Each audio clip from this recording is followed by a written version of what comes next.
Hi there. This is Progressive Alternative with Victor Monjaras. I'm Victor Monjaras. And today, this one is just basically going to be a debate on CNN. I'm not a fan of CNN hosting debates, but at least due to the circumstances that the virus basically has had a worldwide impact on postponing or delaying or even just canceling events. It's been quite the challenge for people to readjust to life and basically stay in home, quarantine themselves. And what they did in that debate, which unfortunately had no audience except for the moderators, and just Bernie and Joe Biden. Now, technically, Tulsi was supposed to be there, or at least the rules originally had her qualified as that. And then once she had those delegates, the DNC decided, nope, we're not going to have her qualified. We're going to change the rules because she doesn't deserve a chance to speak on the stage again. They didn't really like her that last time from 4 years ago. So obviously you can tell they don't really like her that much, or even want her to be there. And so instead, it was just two old white guys just basically debating it out. It actually turned out to be a very quite spirited debate, though, of course, basically Jake Taper, Dana Bash, and Ilana Calderon basically moderated the event.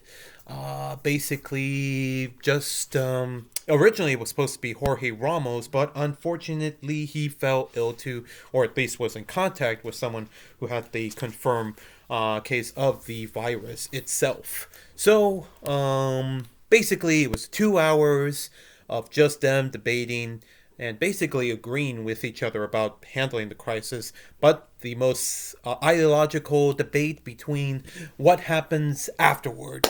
So, basically, the questions were asked about their fitness and their what would basically be their plans and their differences between results and revolution. And basically, CNN kept implying so many things to Bernie's ideals that, oh yeah, it's not necessary this time, or it's basically just burning everything down, basically making a new nation that can't really exist because that's not what our current financial strongholders would like upon. I was not very much more impressed with just CNN's preparation with it. Though there was the Univision broadcast of it, and I actually watched a few moments of that. The dub version, the Spanish dub versions for both Bernie and Biden were quite stupendous. They actually matched up pretty well than compared to the last time they had those debates, uh, and basically just not really having basically identical voices with each other, except just more subtle, a little bit more quick and energetic though.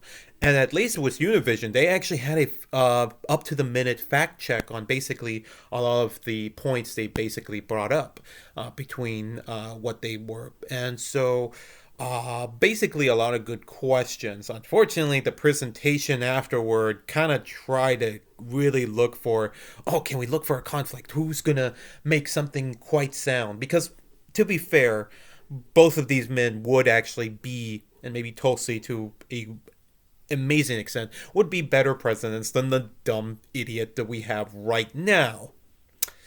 Anyway, to those circumstances, it was quite spectacular just seeing the differences between Univision's coverage of it. Like when they go to commercials, Univision's basically promoting some household products and novellas, while CNN is promoting so many drug companies and maybe one or two movies here and there.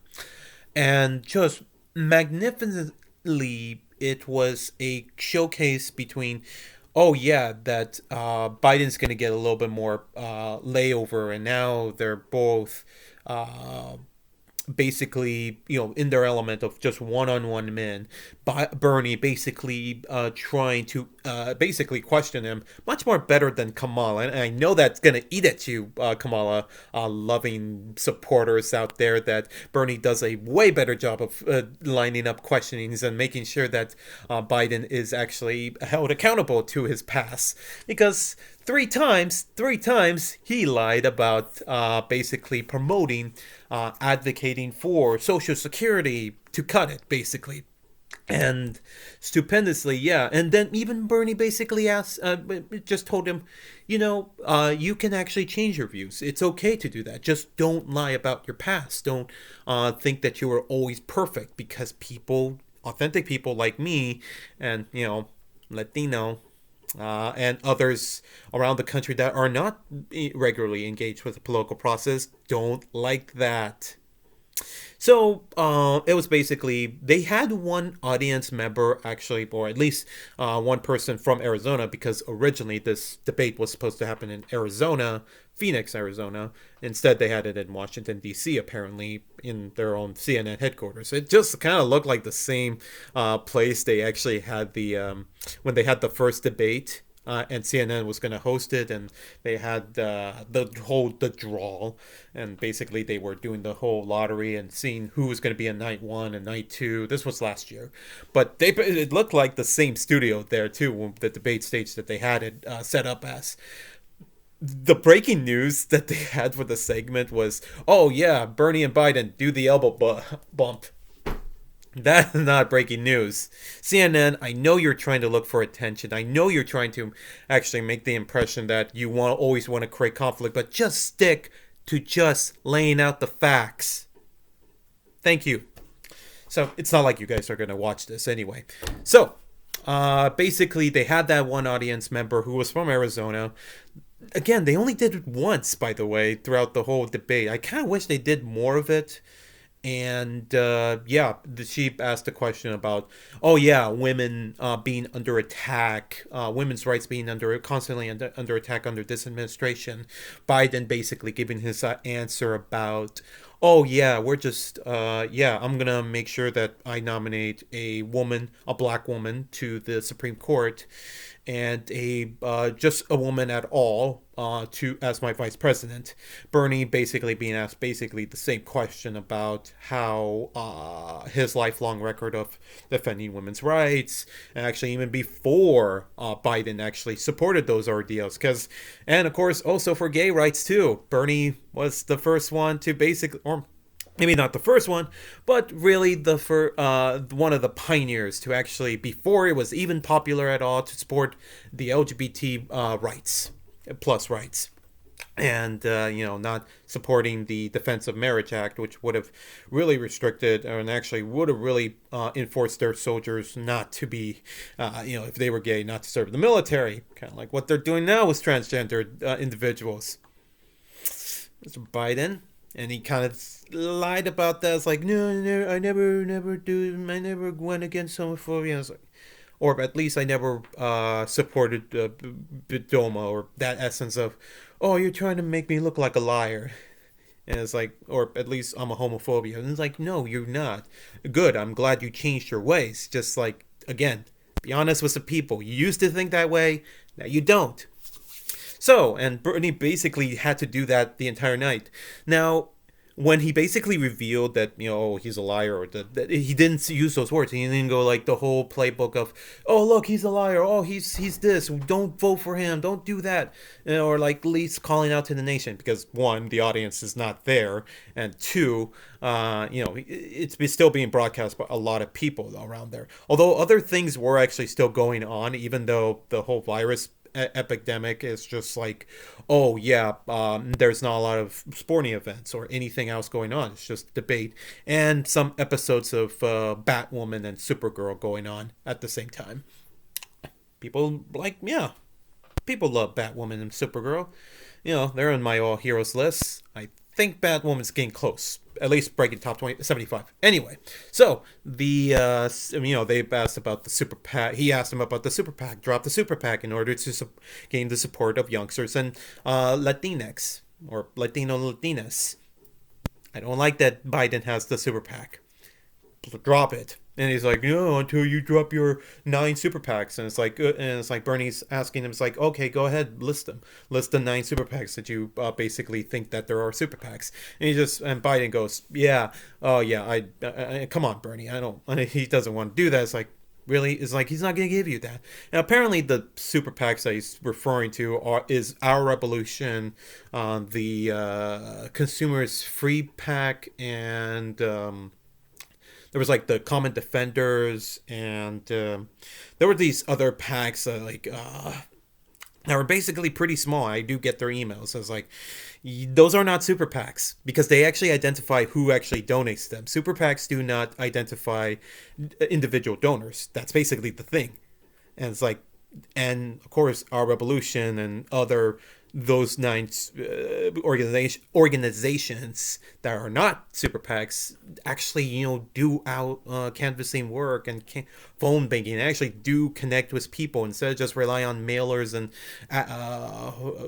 TV advertisements that just say false things and don't face much consequences. So basically, it was it was like the first 23 minutes were basically about how do we best combat the coronavirus outbreak, and it's because of Trump and because of his administration not being much more prepared to handle this situation.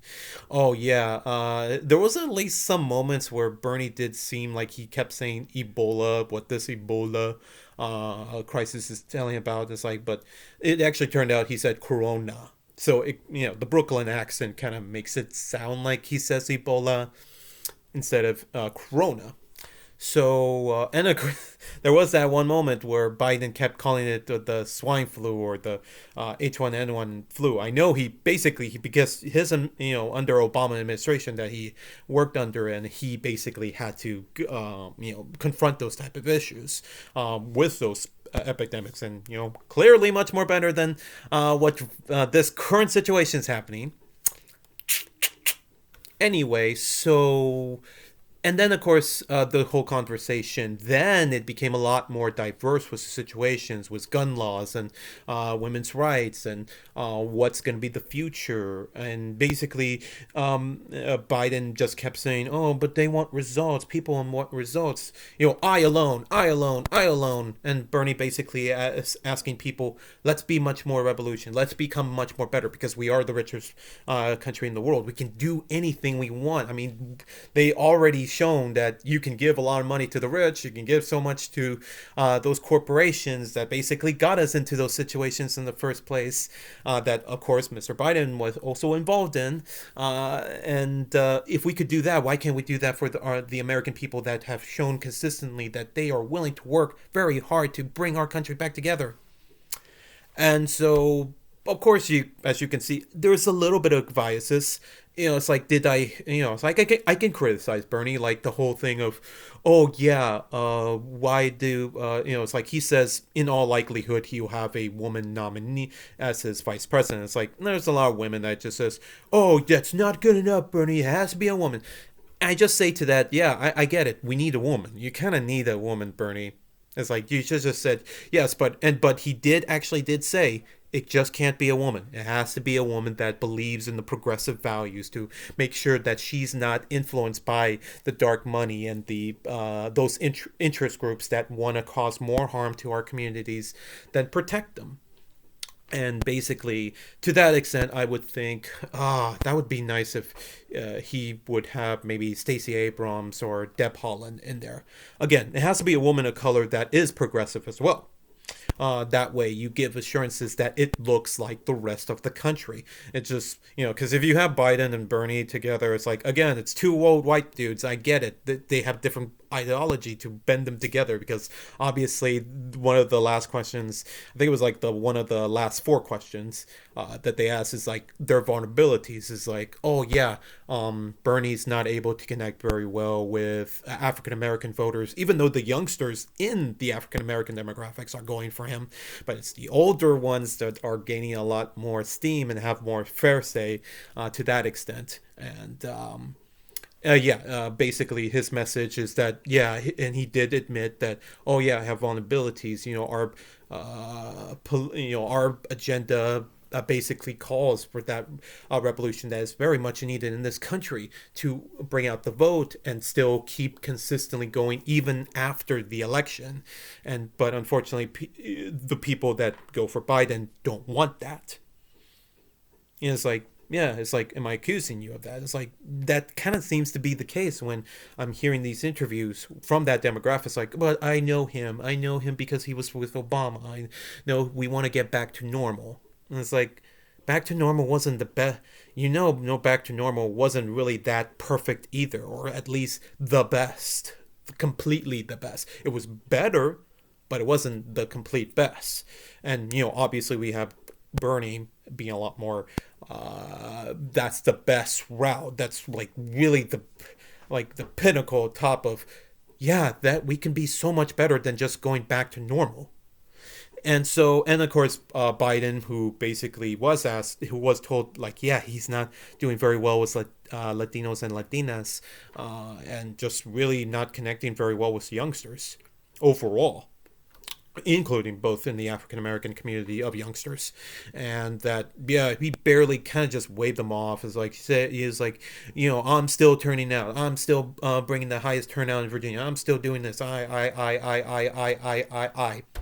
That's basically what he was about. He was gloating.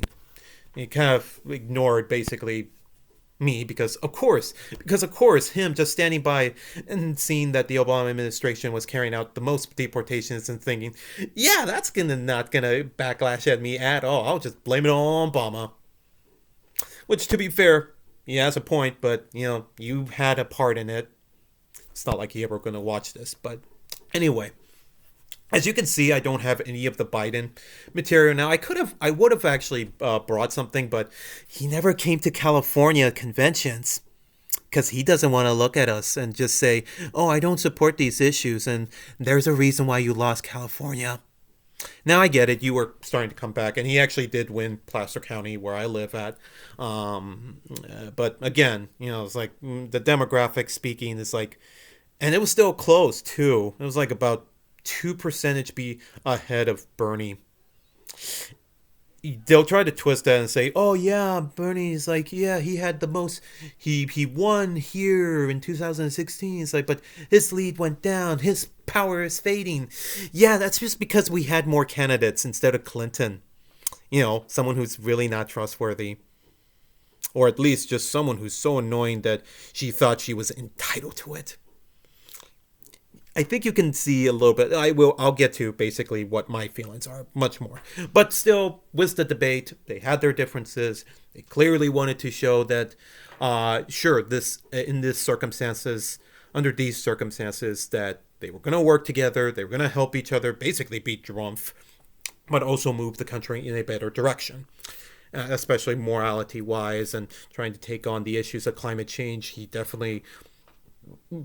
Bernie really called them out on just saying that, yeah, well, we have to ban fracking. No, that's totally false that you say that, oh, yeah, not banning fracking will lower carbon emissions. That's totally idiotic. Although what research was Mr. Tabor coming that off from? That is important to know. Where is that information? Is it scientists that actually have done the actual work of actually discovering that does happen? And doing very immense work with that with nonprofit charities, or just basically simple research? Or was it really funded by those fossil fuel companies that don't want their subsidies to end? Again, as you can see with CNN's advertisements, they probably need to make them look good. Even Bernie basically brought up the prospect that they could actually be criminally charged with actually lying to the public and knowing ahead of time that all their activities were going to hurt the earth in the long run. Yeah, I like that. Because and Biden just says, "Oh yeah, we're just gonna give him a fine." They're like $1 billion companies, right? They could easily afford that. And if they don't want to afford that, they'll just displace their workers because they're disposables. Again, yeah, you can kind of see where I'm going off with, but still, that's basically clearly the differences and points. And it's like, oh yeah, what's a revolution going to do? It's just going to destroy this whole country. It's like, and to some point that, oh yeah, because he doesn't seem to have a plan, yet he does have a plan. He actually released it on his website, and he actually and of course, it was quite different because Bernie didn't have to do the signal button a lot because obviously it's just between them and they know it's like, oh yeah, his turn and his turn. At first, they were actually enforcing the rules and just saying like, okay, that's your time, that's your time, okay, but let him speak, let him speak, and then like in the middle of it. They kind of just forgot about that. And that was kind of like around the time when Bernie was doing his lining of questioning way better than Kamala. I know that's still going to eat at you, Kamala supporters. I'm not a supporter of Kamala. I voted for her, but in the generals, not in the primaries. Gotta make that point. She's not she's not exactly the Daisy Dukes like look at me shmee and I can make the most oldest white man shiver in his pants. That's all she's good at. But if she has to do more than that, she falters. Anyway, enough about her. It's about those two dudes. Basically, they ended up pretty well with their lasting speech, and they went back to the coronavirus and just saying, "What can you provide us with a message of?" It's like, yes, we can. Bernie basically saying, "Yes, we must have a revolution to make sure that we can be so much better at this. Let's make sure that we take care of this issue first with all the necessities, and then once we're done with it, we can get back on track and getting that revolution much more verbalized." Biden was just more compassionate, emotional about, yeah, making sure that people were connecting and that that we're going to get through this. Doesn't really make any more mention, and of course, him just saying, "Oh yeah, we must defeat Trump." And that was it. That was basically the debate. Biden kind of just stayed a little bit more with the CNN's reporters after that.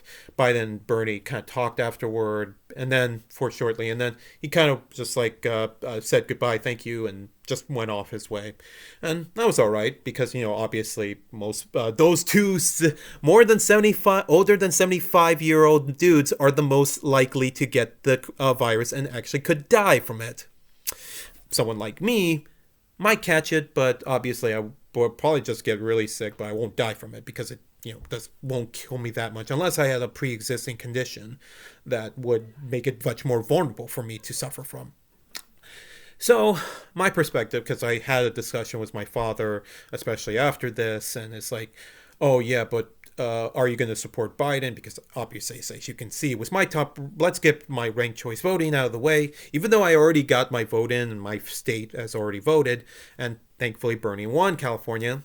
Unfortunately, then when the county that I'm in, go Placer County, because we also had that first case of the coronavirus here in the state of California. Oh God, we trended for the wrong reason. Anyway, so yeah, let's get that out of the way. Mr. Biden still last place, even though he's actually still now actually, they were all worried about, yeah, there's only three people, by the way. I know they want to keep saying it's two, but, she's got to get her due, lasting all through any of those candidates. And it's just, yeah, Biden, they were basically worried that if Bernie was going to be the nominee, that they were so worried about those down the ballot candidates, so worried that they're going to suffer losses, many losses. We can't support this dude. How are they going to defend themselves? They're people of Congress, right? They're supposed to be the ones that criticize the president, support the president, or criticize the president should he or she cross over the line. That's what you kind of ran on in 2018. You could have simply just done that. And then Biden, and at least once Biden basically now is the front runner, they kind of like relax from that. It's like they never mention it ever again. Yeah, so yeah, third, even though he is actually starting to support some down the ballot candidates as well, from Pennsylvania, Arizona, Senate races, those United States House races, though he hasn't done anything for the governor races yet. I hope he does one at least for Montana, because you're gonna need Montana. Hey, we're not, we the Democratic Party actually do care about the middle of the country. Like we're not calling them flyover states anymore. Let's not do that. Tulsi, number two. Yes, she hasn't really done much except still kept working as a congressional representative, trying to pass that coronavirus relief bill. Still working at her actual job that basically she's not running for re-election again, but putting all her efforts in, and then she'll probably make a little bit more appearances, but mostly she's just staying in this just so she can make history as the second woman of color ever to actually gain delegates in a presidential race. The first one being Shirley Crowson. I know I said that name wrong, and I know Kimberly Ellis will be quite embarrassed that I said that. Kimberly Ellis, she ran for the California State Democratic Party chair. She's a very goddamn beautiful woman and just really relentless with her advocacy for, trying to promote women to run for office more. Again, women that can be progressive and actually stand for the people and not corporate interests that definitely want to do more harm than good for our communities. And so, yeah, Tulsi's kind of within that whole particular spectrum. And she's, hey, you never know if with this virus, she could basically be the last resort for the Democratic Party if we're not careful enough. But of course, number one, Bernie Sanders, of course.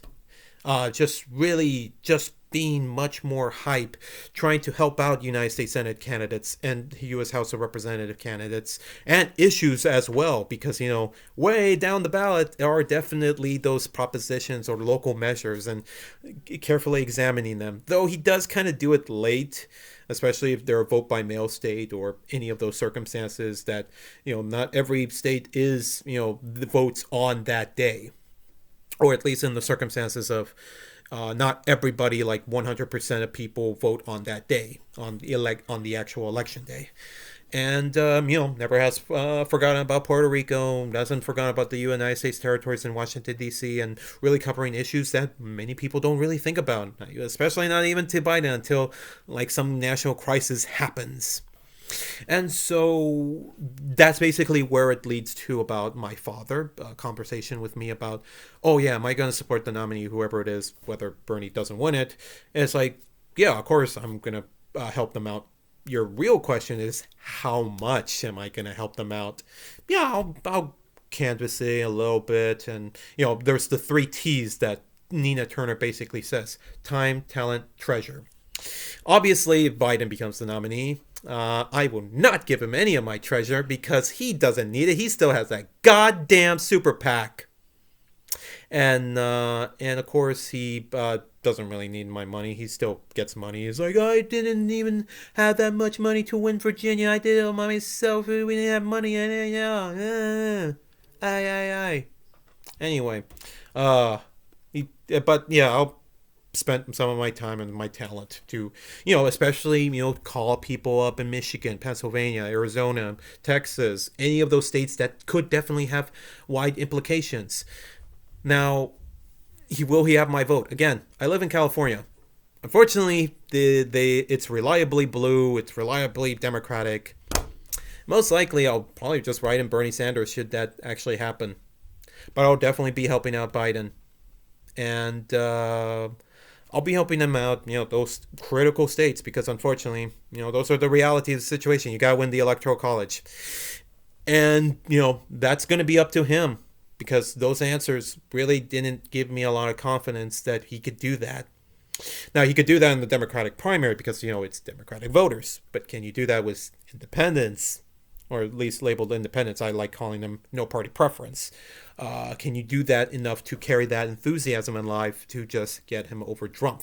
Because Trump is obviously going to do so much to basically spread the misinformation with the help of the Russian government. And now basically the Republican National Committee or party, because now they don't have to worry about a primary, because obviously those other dudes that are running against him have no shot. Can't really be realistic with themselves, can't exactly gain enough media coverage, because that's also a fault to the corporate media. Thanks a lot for that. And so it's going to be quite tough, and there probably won't be another debate for a while unless Bernie really pulls off a tremendous turnaround this week, and then maybe in about 2 weeks with Georgia. then it's really not, there's probably not going to be another one. And so I hope, and I was really offended when last Tuesday, I wasn't able to really say that, but James Clyburn, who basically, you could say, could single-handedly basically turn that whole election around with his endorsement of Biden, basically getting South Carolina to Biden in a very particular shutout, except, Bernie got 15% in order to break the threshold, to say,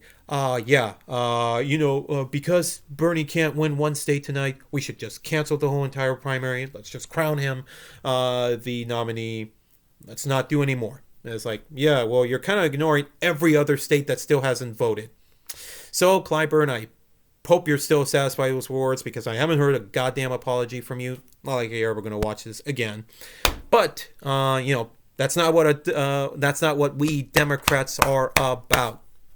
So that's basically, what do I give CNN's Democratic primary debate? I would give it a B minus. B minus. They did pretty well with basically asking the questions, but unfortunately just really starting to be laid back and just not really as much getting engaged. And again, only asking one person, even though they claimed we asked so many people about a question in Arizona because we were originally supposed to be there.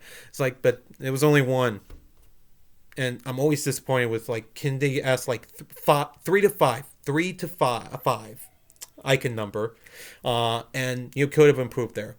At least the Spanish coverage with Univision was pretty good as well. I would actually give the Univision one about a B plus, because the audio between both the English and the Spanish versions kind of really kept overlapping each other and couldn't make it very much clear.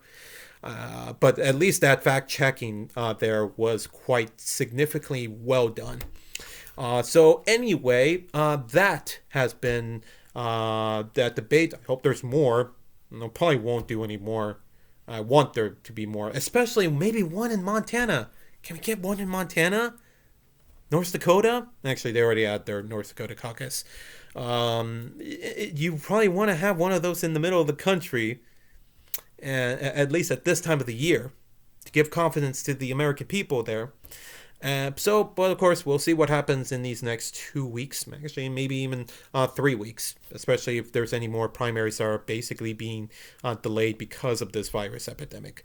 So, anyway, basically, hopefully looking more forward, and I'll keep doing my best out there to get out the vote and make it more positive, and, just better criticize, because that's what the democracy is, guys. That's what a debate is. And so, this has been Progressive Alternative with Victor Monjares. I'm Victor Monjares, and you have a wonderful rest of your election year. And please just go out there and vote, because I know I nailed that. I know we did, and I know we can nail it. I hope so. Yeah, right?